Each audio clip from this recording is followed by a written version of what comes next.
Mga bahay na nakatayo more than 30 years, tuluyan ng nawasak. Ito yung aftermath ng malaking sunog. Halos maubos yung mga bahay dito. Ngayon, maipakita ko naman sa inyo kung gaano kadami ito. Simula dyan sa Nia Road hanggang dito sa dulo. Simula lang ito sa dati sa kaunti lang hanggang sa dumami. Nagmisto lang baryo itong area.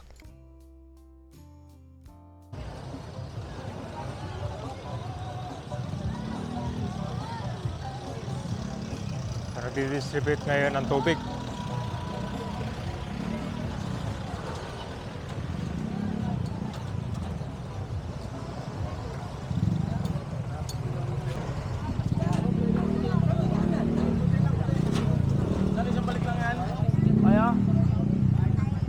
Konti lang yung mga nawasak dito sa harap, no?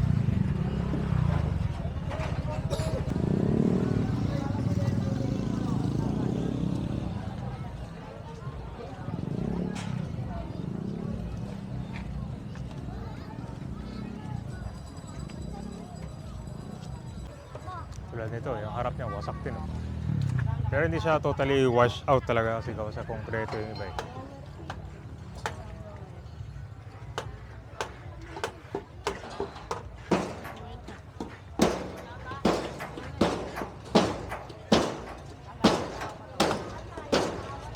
Yero per kilo. Yan, kaka-ready na yan. Meron ng kwan dyan. Diba eh. Yung mga iba dito, yun, ano, parang umitim na siya, oh. Pero ayon sa mga natanong ko, parang kulang yata eh. Papalitan lang yung bubong niya, no? Okay na. Pero depende sa status ng bahay din. Kung medyo malaki ba yung damage or ano. Parang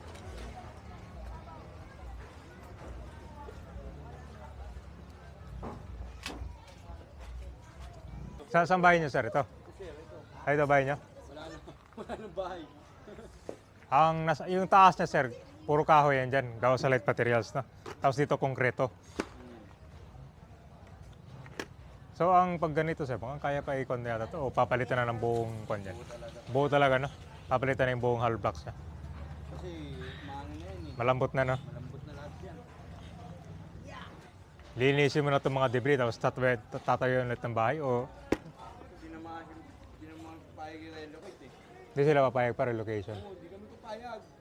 Kasi parang may balita nito dati na may gagawing project dito pero Oo, ganun. Bali-balita lang. Last na ganito, 2016 pa ata eh. okay to, sir, giba na to, delikado na. Ayun yung pinakalas na nasusunog. Kung hindi na konto, hindi na kaya gamitin to. Oo, yun siya eh. Oo, hindi na pantay. Yung sunog pala nagsimula sa dulo. Yan lang po. Ito yung may yellow na ano tape. Ah, dyan nagsimula. Opo. Tapos kumalat doon. Patras, no? Gumanon. Oo, kasi nakita doon sa dulo, sir, wasak din eh. Umiikot po. Parang lumis yung ano, yung sunog dahil sa hangin. Pero kahit ganun, sir, puro konkreto na dito, mabilis pa rin kumalat, no? Bilis siya. Siguro kung puro kahoy ito, wala talaga, wash out talaga yan, no? Wala, wasak talaga. Ito medyo kan pa kasi. Ito nga, puro bakal oh. Paano to? Wala. 620. 620.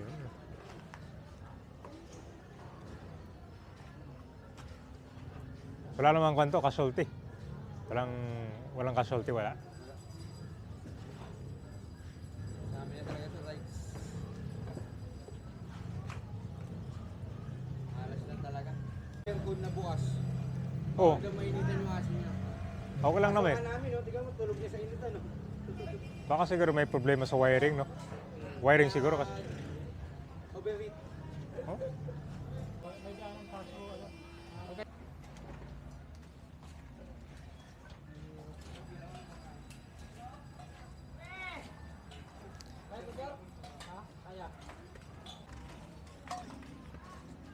Ilang taon na nakatira dito, sir? Simula pagkabata siya. 10 years. Oh, siya yun na siya. Sa loob. Hindi natin yung damage to guys. Oo nga, parang delikado na kasi baka babagsak na dahil sa klambutan. Palit talaga lahat. Bubulutin nga nila yung kuko kasi. Ah. Ha? Bubulutin? Oo, Abo hindi.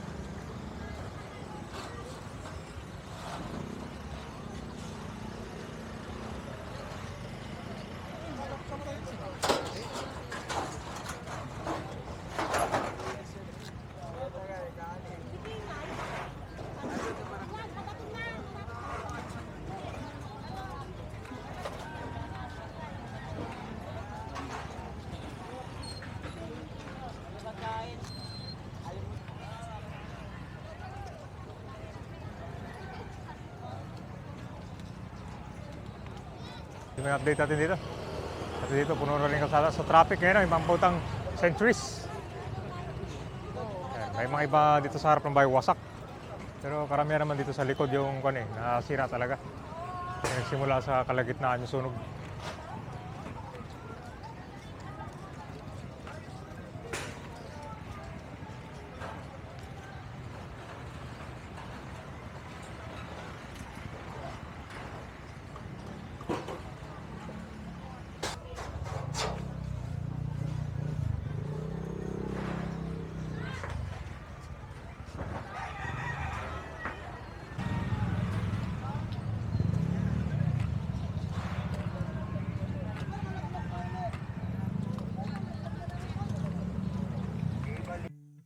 Hanggang dito sa dulo yung mga bahay na nawasak, meron naman iba dito na natira.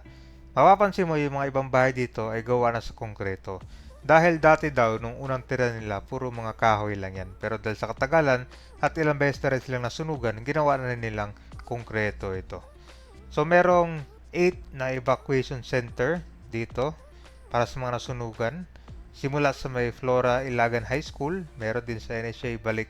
Meron din mga tent, hygiene kits, food packs, mga gamot, vitamins, mga banig, kumot, utensils at iba pang mga basic necessities na kailangan ng mga residente dito.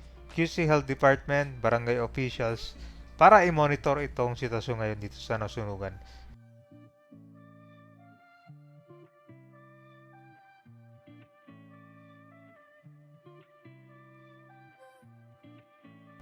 Ito yung sa dulo. Yung mga bahay dito, nakadikit na siya sa mga office building to eh. Ganyan katindi. Halos sa walang natira, no? Siguro bilang lang yung mga hindi tinamaan dito, yung mga nasa bungad talaga.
Ito yung pinaganda guys, so sira na rin pala, no?